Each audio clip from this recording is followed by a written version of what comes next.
Welcome, and thank you for joining us on another edition of William Penn News Now. I'm Sabrina Bryant.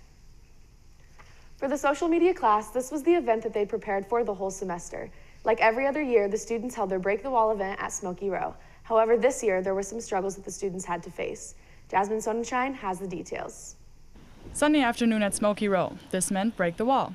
The campaign run every spring by the social media class, where the students raise awareness of cyberbullying. This year, however, plans almost had to be completely changed. Our original guest, she ended up backing out due to another commitment that she had today. So the 17 students had to find someone new, which was not an easy task. We went through all the schools, we went through the Crisis Intervention Center, we went through everyone to find another person. It got a little out of hand. I think we got this approved like 3 days ago. It was kind of a last minute thing, and then we ran through a lot of other guest speakers and contacted so many other people. Stressful. I wouldn't say it was hard because we did end up finding someone, but just the amount of stress of having someone back out a week before the actual event is what really kicked it to stress mode. We've talked to a lot of different counselors and guest speakers or public speakers around town before we ended up finding the one that we did. She knows Elizabeth Christie through Central College, and she was needing her public speaking hours anyway, so it ended up working out for the best. Nevertheless, the stress that the students had for the past weeks, they were happy with how the event turned out, but there are some things that could be improved. I think the event went good. We were hoping for a little bit of a bigger turnout, but it was nice doing it at a location such as this because we had people coming in and out. And as long as they heard some piece of our campaign and some piece of the presentation, that's all that matters, because maybe one day that they'll be in a situation with cyberbullying and they'll take something they learned from our campaign today and they'll use it to affect that situation for the better. So our goal is just to put these ideas in people's minds, so when it comes to the actual situations, they can use those and look for those. I think it turned out pretty well. I was hoping for a better turnout, but I think maybe because of the weather, people don't want to go out in the rain, but we got decent media coverage. I think that it went pretty well. Even if our turnout here wasn't as high as we'd hoped, on a rainy Sunday afternoon, we had a lot of interaction with our social media pages, a lot of awareness, which was the whole purpose of the campaign. I think the event turned out relatively well. I think we could have put more planning into how to spread out our time with the events. I think we could have had more than just one guest speaker. I think we could have talked a little bit more about certain stories with cyberbullying, but I think it went pretty well. At the end, the students had the audience write something positive on a poster and hang it up on the windows to spread positivity. For WPNN, I'm Jasmine Sonnenschein. Becky Watkins, an independent certified speaker and trainer coach at the John Maxwell Group, was the speaker for the event. She talked about what actions and steps witnesses and victims of cyberbullying can take to fight cyberbullying and how to pick up those who may be affected. William Penn's very own radio station, KIGC The Kitchen, recently changed its frequency from 88.7 to 88.5 FM. Not only are listeners able to get a better sound quality from the change, but the station is able to reach more people as well.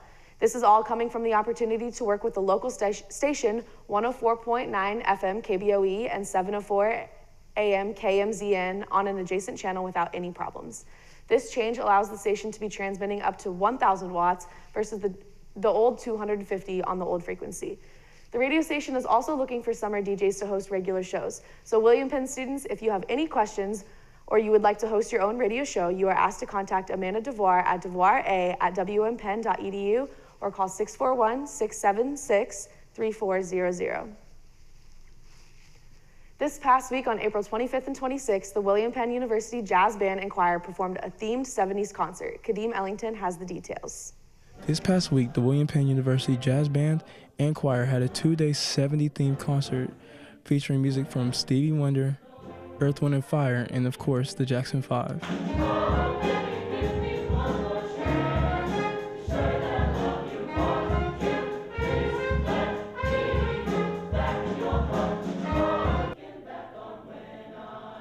Each member of the jazz band and choir wore 70s clothing for their performance.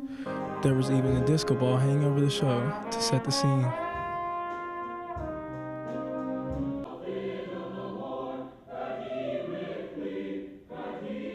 Choir director Anita Minert praised her students on not only the performance, but it was their idea to have this show in the first place.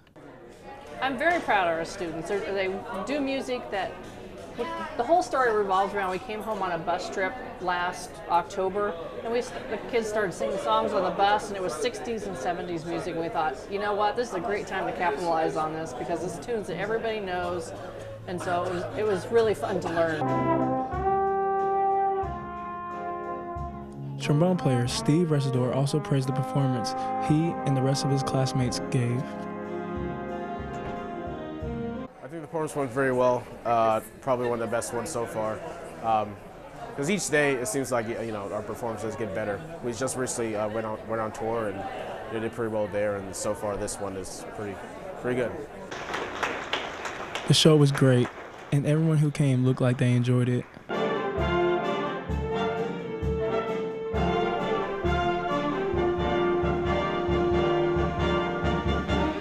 I'm college reporter Kadeem Ellington.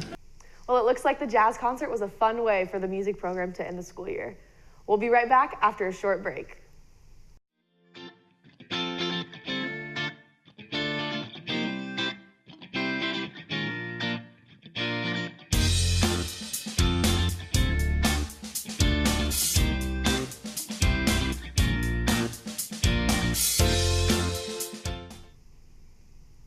It's that time of the year again, and students are either prepping or cramming for finals. William Penn students opened up about their study skills throughout the school year and how they prepare or cram for their final exams. WPNN reporter Becky Kopp has more. William Penn students have been hitting the books this semester and were willing to discuss with me the ways they study for classes and how they plan to study for finals. It's mainly looking through the book, the chapters that professors emphasized, and going over the slideshows and notes. More repetition. I do flashcards. I rewrite everything, all my notes and all that stuff. Most of the time I go through and I highlight the summary of the chapter because it has a lot of the main things that's going to be on the test, or I use a study guide that the teachers give us. Just using the flashcards, it helps to rewrite everything down and then just have that to look at right before. What I'm planning on doing is I'm planning on getting the review sheets and highlighting a lot of key points and really just going over those points and making sure I know what I'm doing. Usually in the library, headphones in, don't tell it to anybody, just head down. More than half of the students that I talked to said they do study for specific classes throughout the school year, but often find themselves still cramming the night before. I'm a little bit of both, I have to say. I like to cram because I feel like I get more information in a little bit, but I also prep. I want to say both. I'm somewhat of a hybrid because some of my best work has been when I crammed out my work in, but I like to get a lot of my work done ahead of time. So I'll just be in the library till the early hours of the morning, probably studying, worrying, that sort of thing. Cramming. Yep. Procrastination is my weakness right there. Many of the students mentioned they know the side effects associated with last-minute cramming, but continue to do so anyway. Some side effects include a lack or loss of sleep, developing bad eating habits, impaired mental function, making it harder for students to recall information, and lastly, inconsistent performance, often making students' grades become more inconsistent. The majority of students were confident going into their finals and plan to change their ways of cramming last minute in the future. With WPNN, I'm Becky. Yesterday evening marked the annual communications seminar Capstone Presentations in the Musco Technology Center. Digital communications, music, and fine arts students presented their works from their time here at William Penn University. Those included musical contributions, digital presentations such as radio sweepers and videos, and also artworks such as photography and paintings. The students presenting were all a part of the communications seminar class, which is required for all senior students in the humanities division. There were 13 seniors who presented their work. We wish you guys good luck in your future endeavors. Another school year at Penn is winding down, and as students take their last finals and prepare to return home for the summer, some students are preparing to leave Penn forever. Graduating seniors will soon be walking across the stage at commencement in front of friends, family, and the Penn community. As their college journey comes to an end, some are reflecting on their time spent here. Soon, Deja Lewis will be leaving it all behind. This Saturday, Lewis will graduate college with a double major. Lewis has many opportunities for her future following graduation, but right now is focusing on remembering the place she spent the last 4 years. I have 2 degrees, one in psychology and one in IT. I would like to focus kind of on marketing in my IT major, and psychology would be like my backup. Being the first college graduate in her family, Lewis is proud of her accomplishments and hopes to someday do even more. It's a very big milestone for me because I will be the first one graduating from college in my family, and my mom, she stopped school in middle school. During her time here, Lewis has been involved in the computer club, cross country and track, and been a resident assistant. I have the record in the mile and in the 3,000. Those are the 2 records I hold. And then we also broke the 4x8 record, I believe. And we just broke the distance medaling record this year. I will definitely miss my friends, and I just want to thank all my professors and my coaches for helping me gain more knowledge in school and getting me ready for the real world. Soon, Lewis will be walking across the stage at commencement, closing another chapter in her life.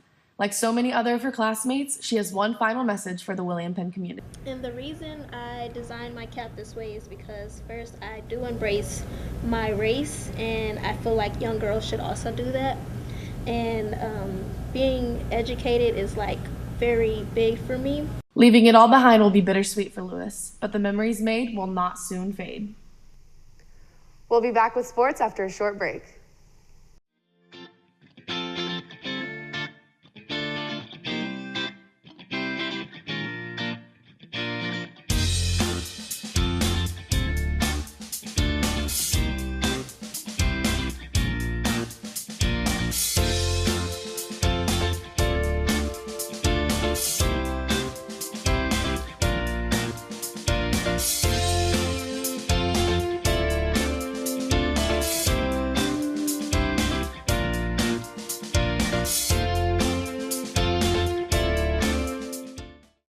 After taking a year off for an injury, Cornelius McCastle has stamped his way to nationals. How was he able to do it? Alyssa Carey has the details. You would have to ask a real high jumper, Cornelius McCastle said when asked how he trains. McCastle, a 6'2" senior from Texas, said he just goes out and jumps. No training involved, just a few practices every now and again. Actually, coaches asked me if I wanted to come back out and compete after tearing my Achilles, and I was like, I can if you want me to. If you need me to, if you need points, I'll do it. Came out first meet, qualified for nationals. McCastle returns with barely any practice and training prior to competing at his first meet back. About a year ago is when McCastle suffered the injury.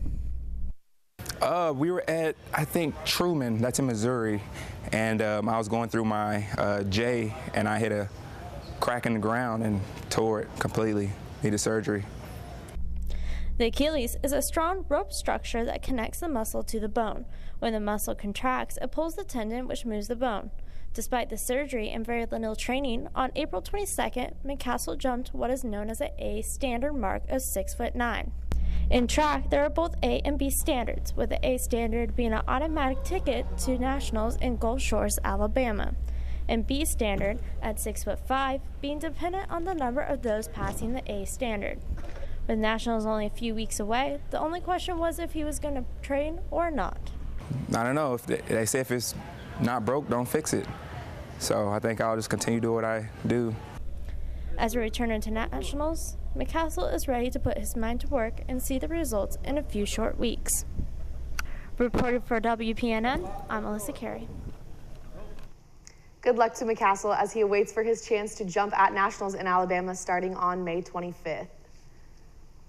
Former captain of the Statesman football team for 2 years, alumni Antonio Brown's dream of playing football past his college years has taken a step closer to reality after he signed as an undrafted free agent with the Green Bay Packers. Brown will travel to Green Bay, Wisconsin and check into the rookie meeting camp this Thursday. Congrats, Antonio, and go Pack, go.